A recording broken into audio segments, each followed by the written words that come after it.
आज हिंदी भाषा दिवस आहे। 1949 मध्ये याच दिवशी संविधान सभेने देवनागरी लिपीतल्या हिंदी या भाषेचा देशाची अधिकृत भाषा म्हणून स्वीकार केला। जगभरात मोठ्या प्रमाणावर बोलल्या जाणाऱ्या भाषांमध्ये हिंदीचा समावेश होतो।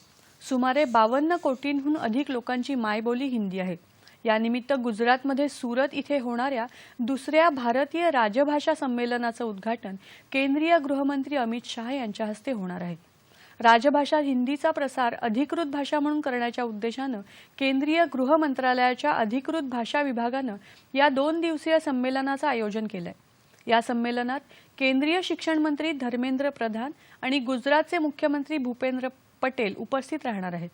केंद्र सरकारच्या विविध विभागांमधले वरिष्ठ अधिकारी आणि देशभरातले हिंदी भाषा तज्ञ या संमेलनात सहभागी होणार आहेत। केंद्रीय गृहमंत्री अमित शाह यांनी हिंदी भाषा दिनानिमित्त देशवासियांना शुभेच्छा दिल्या आहेत।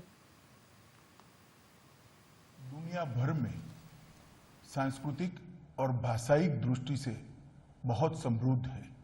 देश की भाषाई संपन्नता को ध्यान में रखते हुए संविधान निर्माताओं ने भारत के संविधान में भाषाओं के लिए अलग से प्रावधान किया, जिसमें प्रारंभ में 14 भाषाएं रखी गई और अब 8वीं अनुसूची में कुल 22 भाषाएं सम्मिलित हैं। भारत की सभी भाषाएं महत्वपूर्ण हैं, उसका अपना अपना एक समृद्ध इतिहास है और विभिन्न भारतीय भाषाओं के साथ समन्वय स्थापित करते हुए हिंदी ने जनमानस के मन में एक विशेष स्थान भी प्राप्त किया है।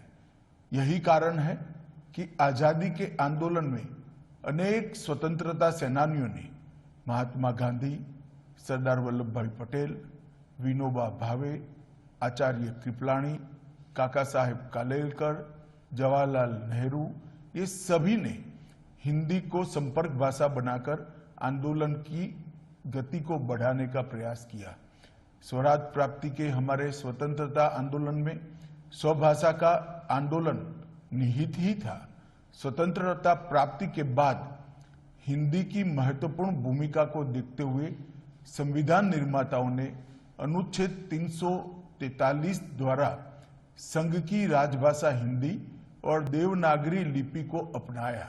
संविधान के अनुच्छेद 351 में हिंदी भाषा के विकास के लिए हमें निर्देश भी संविधान ने किया है।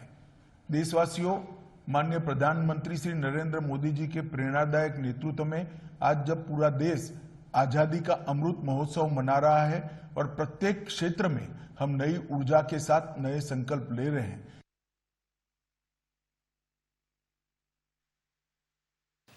माहिती आणि प्रसारण मंत्री अनुराग ठाकूर यांनी हिंदी दिनानिमित्त शुभेच्छा दिल्या आहेत। भारत जगाचं नेतृत्व करणारी महासत्ता म्हणून आगेकूच करत असून हे उद्दिष्ट साध्य करण्यात हिंदी ही भाषा सामर्थ्यशाली माध्यम म्हणून उदयाला येत आहे, असं ठाकूर यांनी ट्विट संदेशात म्हटलं आहे। पंतप्रधान नरेंद्र मोदी यांच्या प्रयत्नांमुळे आज जागतिक स्तरावर हिंदी भाषेला एक खास ओळख प्राप्त झाली आहे। हिंदी ही केवळ एक व्यक्त होण्याची भाषा नसून ती भारतीय संस्कृतीचं प्रतिबिंब दाखवणाऱ्या आरशाप्रमाणे आहे, असं ते म्हणाले। हिंदी भाषेचा विकास हा थेट देशाच्या विकासाशी निगडित आहे।